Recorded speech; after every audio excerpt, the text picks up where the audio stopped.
Obviously, anytime you talk about a, a transformation like 100% clean energy community wide, even over the course of 20 years, that obviously is a radically different future than we have now, and something that naturally raises questions from people who support this kind of thing, especially to people who are opposed to this kind of situation and have questions about cost or fears about the future or any other kind of vested interest in not supporting this. In February 2020, the Metro Council of Louisville, Kentucky adopted a pledge to power city buildings with 100% renewable electricity by 2035 and to reach the same goal citywide by 2040. Getting started on the goal has been challenging in the aftermath of the police killing of Breonna Taylor and the onset of the COVID-19 crisis. In October 2020, I was joined by Gretchen Milliken, Director of Advanced Planning and Sustainability, and Brandon Coan, Metro Councilman, to discuss the efforts to get the plan moving amidst a racial equity and public health crisis. I'm John Farrell, Director of the Energy Democracy Initiative at the Institute for Local Self-Reliance, and this is our special Voices of 100 series focused on local leaders and their pursuit of 100% renewable energy. It's all part of Local Energy Rules, a bi-weekly podcast sharing powerful stories about local renewable energy. I feel like it would be odd to jump straight into a conversation about clean energy in Louisville without acknowledging that there have been some really momentous recent events. I'm from Minneapolis, and George Floyd was killed just a couple of miles from where I live and from where I'm recording this podcast. And so I thought it might be nice to at least acknowledge, of course, the death of Breonna Taylor and the fact that it's generated obviously a lot of local and national conversation. There are probably some issues on the mind of many folks in your community about policing that are probably a higher priority, but obviously for a lot of communities, this issue of racial equity has been key to a lot of their 100% renewable energy work as well. And so I guess I'm just curious, maybe to start off by asking, has Louisville had equity as part of its frame around its 100% renewable electricity goal? And might recent events have any impact on how you were thinking about that goal? Equity has been actually a huge part of our more recent planning efforts. And we just recently released a climate adaptation plan called Prepare Louisville, and also a greenhouse gas emissions reduction plan. And both of those, equity, inclusion, the issues with climate change and how certain populations are more affected, and this whole equity issue is very much highlighted throughout both of those documents. So this is something that we, before all this has coming down, it's something that we've wanted to address, or we've been trying to address, especially around the environment, about renewable energy, about the impacts of climate. It's been very much in the forefront of our planning and of how we are addressing the issue as well. Yeah, and then again, as the author of the resolution, we were very intentional about writing some value statements and some real specific policy goals around environmental and racial justice.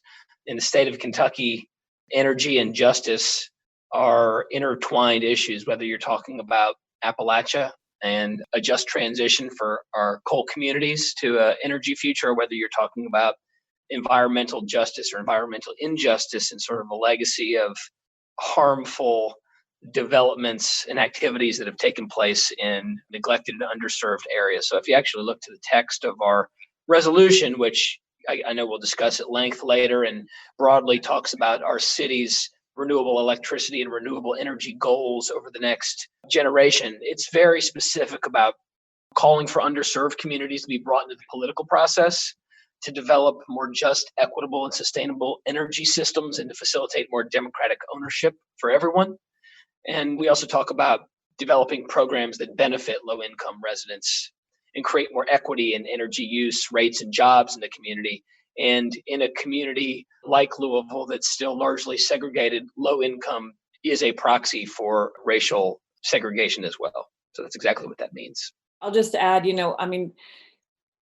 we've been looking at, from our redlining maps to our income maps to where, as Brandon pointed out, we're a very segregated city, where our Black populations are, where our low income populations are.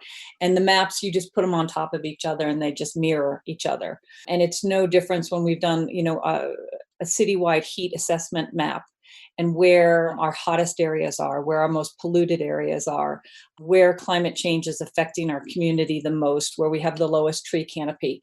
It's all right on top of each other. I mean, you can see that the trend is across, it's very clear. And we've been doing this for, we've been looking at these maps for a number of years now. So we are working to address it. It's not new. Breonna Taylor didn't just bring it up like, oh, geez, we didn't realize this. It's just systemic, and it takes time, and it's about changing policies and codes and state legislation and all that kind of fun stuff. Just to put an exclamation point on it, I would really go so far as to say, and I think I wrote this in a newsletter to constituents, I really think that criminal justice reform and environmental justice are sort of the twin rails that our city needs to ride sort of into the future. So, I mean, they're really inextricably linked, and thank you for asking it. Yeah, it's something that's been on my mind a lot in the past few months because we've been sort of traveling this journey in our own program work, looking at racial injustice. And I ended up digging up some papers from when I purchased my house. It was sort of this abstract with the history of the property. And there in one of these like innocuous paragraphs, it had an explicit covenant to not be sold to a non-white family.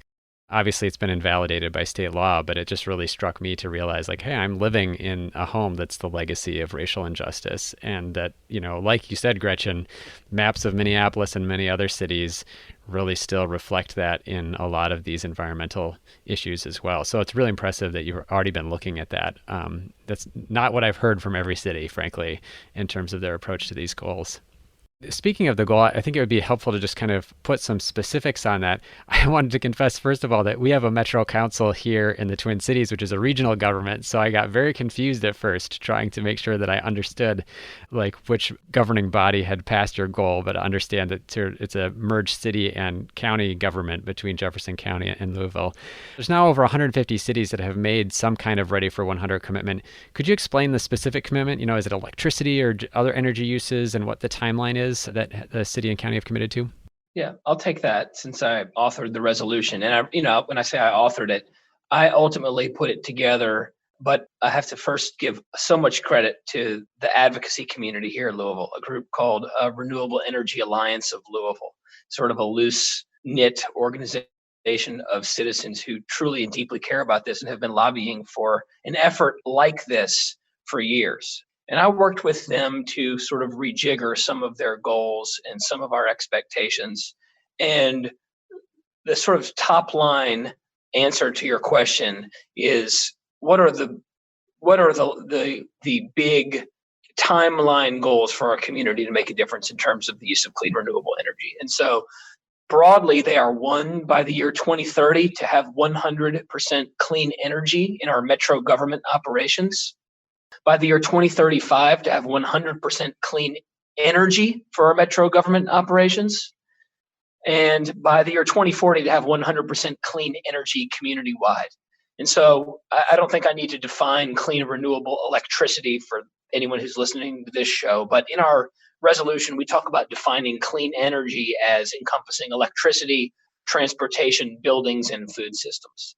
And so I just want to basically explain the goals there. You can see that what we did intentionally was to front load the responsibility on the government ourselves. Obviously, anytime you talk about a transformation like 100% clean energy community-wide, even over the course of 20 years, that obviously is a radically different future than we have now, and something that naturally raises questions from people who support this kind of thing, especially to people who are opposed to this kind of situation and have questions about cost or fears about the future or any other kind of vested interest in not supporting this.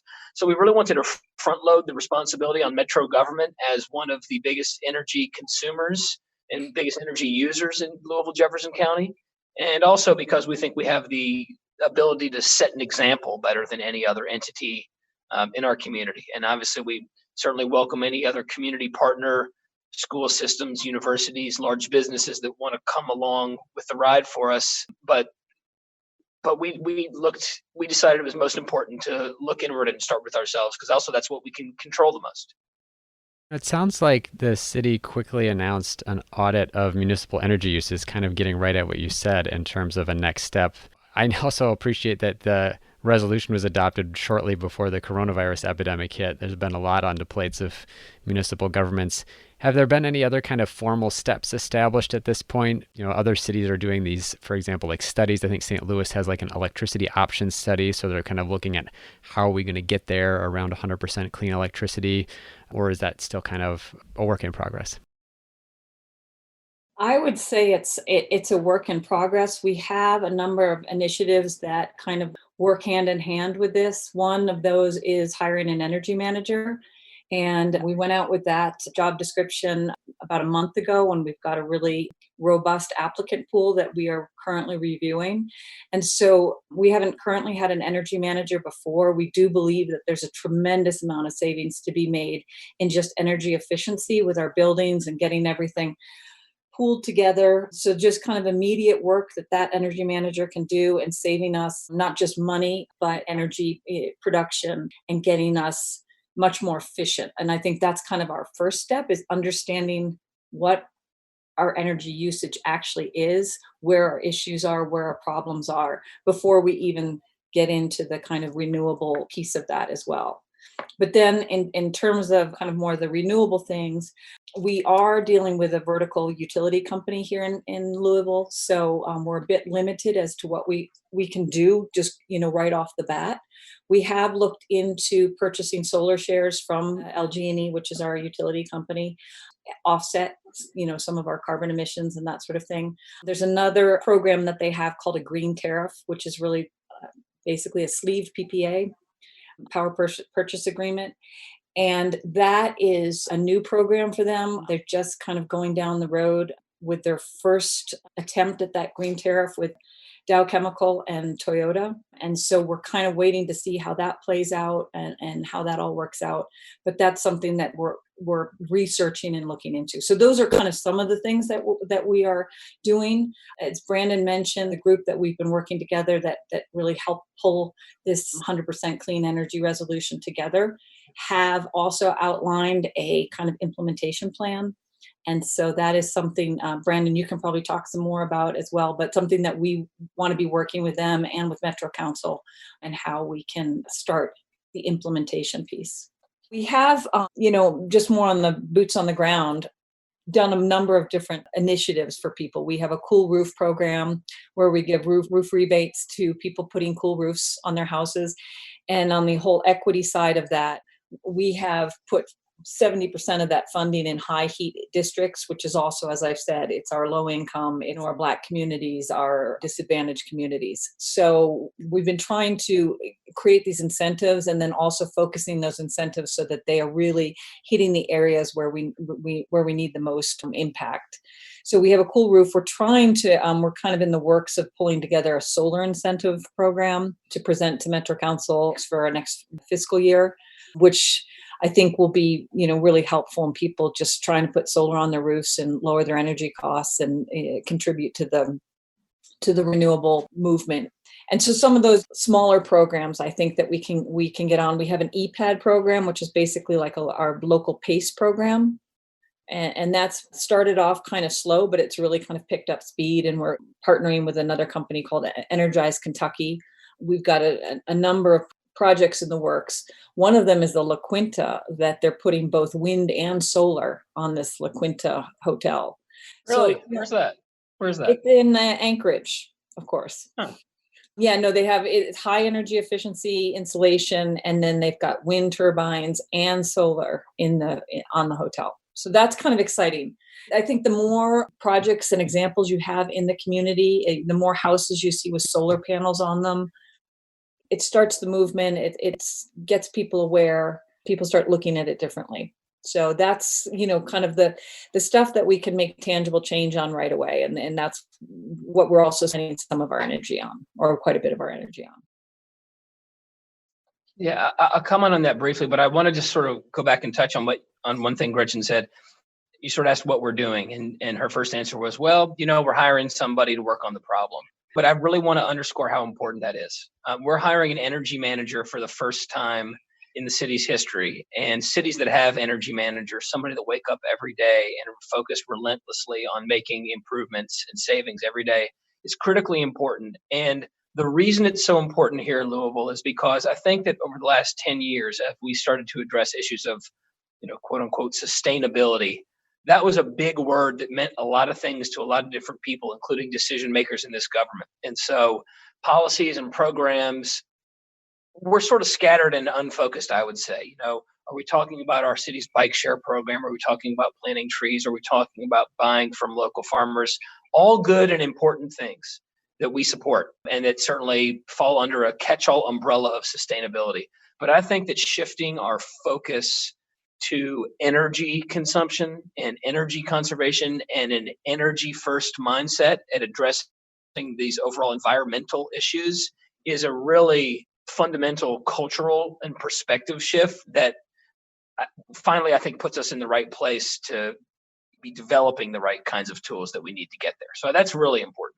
And then just to piggyback on what Gretchen said in terms of some of the implementation issues, one of the things that I'm just particularly interested in is conversion to all LED lighting, both our street lights on the city streets that not only are good for energy conservation, but that make the streets safer for traffic and for pedestrians and make you feel safer from crime or a fear of crime or any of that kind of thing. And to learn about really how much you can accomplish just by changing out your light systems is something that an energy manager might take on as an early initiative that I think can have a lot of bang for its buck and connect with the community in a tangible way and get us off to a good start. So I'm hoping that's where our new hire will spend a lot of his or her new time.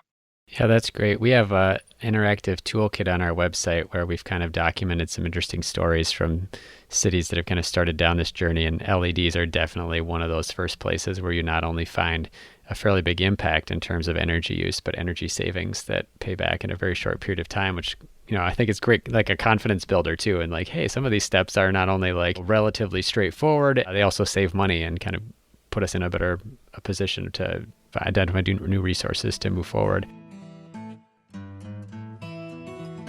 We're going to take a short break. When we come back, I ask if the utility, Louisville Gas and Electric, has plans to help the city toward its goal, if the city has plans for community engagement around the city's strategy, and what advice Gretchen and Brandon have for other Kentucky cities. You're listening to a Local Energy Rules podcast interview with Brandon Coan and Gretchen Milliken about Louisville, Kentucky's 100% renewable electricity goal. Brought to you by the Institute for Local Self-Reliance. Hey, thanks for listening to Local Energy Rules. If you've made it this far, you're obviously a fan, and we could use your help for just 2 minutes. As you've probably noticed, we don't have any corporate sponsors or ads for any of our podcasts. The reason is that our mission at ILSR is to reinvigorate democracy by decentralizing economic power. Instead, we rely on you, our listeners. Your donations not only underwrite this podcast, but also help us produce all of the research and resources that we make available on our website and all of the technical assistance we provide to grassroots organizations. Every year, ILSR's small staff helps hundreds of communities challenge monopoly power directly and rebuild their local economies. So please take a minute and go to ilsr.org and click on the donate button.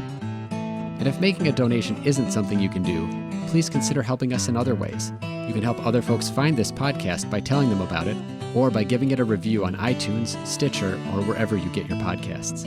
The more ratings from listeners like you, the more folks can find this podcast and ILSR's other podcasts, Community Broadband Bits, and Building Local Power. Thanks again for listening. Now, back to the... Definitely great about your hiring. I'd never underplay that or underestimate that. Minneapolis actually hired someone in the past year who's now focused on regulatory work. And so it's interesting what you mentioned about LGE. I was going to ask you a question about that specifically, and maybe we can get into it a little bit more. But they were in this similar situation of they don't own the utility. They don't control what the utility does. It's regulated at the state level. So they said, hey, well, we're going to have a person that represents the city in that forum, so that when the utility is there talking about its resource plan, we can raise the fact of, hey, we've got this goal at the city level that we're trying to meet, and we'd really like to see the utility talk in this forum about how it might get there. And I guess that's one of the things I'm kind of curious about. You mentioned a couple of initiatives that the utility has in terms of renewable energy. I did look at their most recent resource plan. It doesn't seem like renewable energy is a high priority for them, at least not compared to some other utilities across the country that are making fairly big promises. Were there any direct talks with the utility as you were developing your plan, or any plans to have that kind of thing, or other conversations that are anticipated? Yeah, this is coal country. I mean, Kentucky and Minnesota are different in terms of our natural resources and our historical economies there. I think the resolution reflects that something like 99% of our electricity comes from fossil fuels, 80 to 90% of it's still from coal, and only 1% from renewables. So our local utility is a good partner on a lot of things, but they're not predisposed to work on renewables. One of the main issues, and it's interesting that you said that Minneapolis has hired a sort of a regulatory person as part of your effort here, and the city government does have a county attorney's office that helps negotiate things like new electricity tariffs with the electricity company or with the utilities and with the state's public service commission. And that's where we sort of have an opportunity to negotiate some of the things that we want to see in terms of public good. The city also does from time to time employ a lobbyist who does some work for us in Washington or Frankfurt on various issues that we're working on. But we recognize, and the resolution recognizes, that regulatory change is an important part of what we need in order to accomplish our goal. Two of the things we call on particularly in that resolution, besides just having the city's climate action plan to support our goals and to develop a roadmap for us, is to call for changes to the state building code. Building codes are state law, they're not city law. And so we want all new construction to require, energy efficiency, conservation, renewable energy applications, that sort of thing. That's something we can only accomplish at the state level. And then really probably the most important is that the resolution supports the opening of free market pricing for electrical generation and a guarantee of total cost access to the electrical grid. And so that's another way of saying we want to break up the monopoly of LG&E's electricity generation. We understand that it makes sense for a utility to have a monopoly control over the distribution of electricity, but that without democratizing the ability to generate energy, we're not going to reach our goals. And like so many of our neighboring states and other states across the country have that. So in a state like Kentucky, that is a tough political thing to accomplish. I'm optimistic it's easier in the year 2020 and 2021 and 2025 than it was in 1980 or 1981 or 1985. But there's certainly a ton of work to do in order for us to achieve our big goals in that respect. Yeah, I think Brandon pretty much addressed most of your thing. Just for some sort of fact, Louisville's energy mix consists of 60% coal generation, 37% gas generation, and 3% hydro. Our solar is so little that it doesn't even show up. It would be included in that hydro generation. It's point something percent. Yeah, and sorry if I got that wrong. I think my numbers were from a few years ago, and obviously your statistics reflect the rise of natural gas. Mm-hmm. But I'll at least sort of stick by my story that underscores the legacy of coal here, is to sort of paint a broad political background. Yeah, and I know it's been interesting. We actually just released a new report called Energy Self-Reliance States, where we look at the renewable energy resources within each state. And I remember it's an update to an edition that we had initially published 10 years ago. And renewables were harder to do 10 years ago. The technology wasn't as much there. The cost profile was a lot different. It's one of the things that we've heard from some communities as we've done interviews is that they've had a long time interest in renewable energy, but it wasn't competitive necessarily. And obviously the way that the costs have flipped really opens a new conversation, I think. And even what you said about competition is that, when there's really nothing else to buy, competition doesn't seem very interesting. But now that there really is something else out there folks could shop for, it does changes that conversation in a meaningful way. I mean, and to that point, I think, we're pretty committed. We really would like to have our renewables, if, and going for 100%, we would really like to have our renewables local. We could go and buy wind power in Wisconsin or, other states and get those RECs and call ourselves 100% renewable. But for Louisville, it's really important with our air quality, with our heat island effect, with where we are as a city and as a state and our dependency on coal. We would really like to make the impact locally. It's not just about the numbers and looking good on paper. Yes, I agree 100%. Let me talk to you a little bit about kind of the process that you're going to go through here in pursuing this goal. In St. Louis and some similar cities, there have been some official advisory groups of citizens and advocates, either helping when they are doing the studies or just helping through the decision-making process. You mentioned this Renewable Energy Alliance that was very involved in the creation of the resolution that the city continues to consult with. Do you have an official community advisory group that is working with the city on the goal, or would be part of a formal study at some point of how the city is going to get to its renewable energy goals? As I said, we passed this resolution in February 2020, right before COVID. So where this might have been something that we would have dove into with a lot more energy and enthusiasm, we're not by any chance putting it on the back burner. We've just been a little bit preoccupied with COVID and racial justice of late. And again, those are interwoven. And so, as I said, it's not on the back burner. Key, as we said, is getting the energy manager on board. And then I think, and part of that plan too, is having some sort of steering committee or group that is responsible for and helping to implement this plan and getting us on track. I think that would be, once we have the energy manager on board, that would be kind of one of our next steps. And then really kind of laying out a plan of how we are going to get from where we are now to these goals, the pretty, aggressive goals in 2030, 2035, and 2040. And I will just add that, whether there's a formal bilateral relationship with any one group or not, the city of Louisville has for years and years had a number of very active, very hardworking and influential grassroots groups, ranging from the real group I mentioned to local chapters of the Sierra Club. We have a group called Sustainable Louisville, who just celebrated. Sustainability Council. The Louisville Sustainability Council, who just celebrated, I think, their 10th anniversary earlier this year, and has taken on a real leadership role on sustainability issues broadly, but including energy. So, I think Louisville is the kind of community where we want to create opportunities for all of those groups and people to be part of sort of the process going forward. So far, Louisville is the only Kentucky city that's made a 100% commitment. What advice might you offer to other cities in Kentucky considering to make a similar pledge, or thinking about the steps that they would need to take in order to meet it?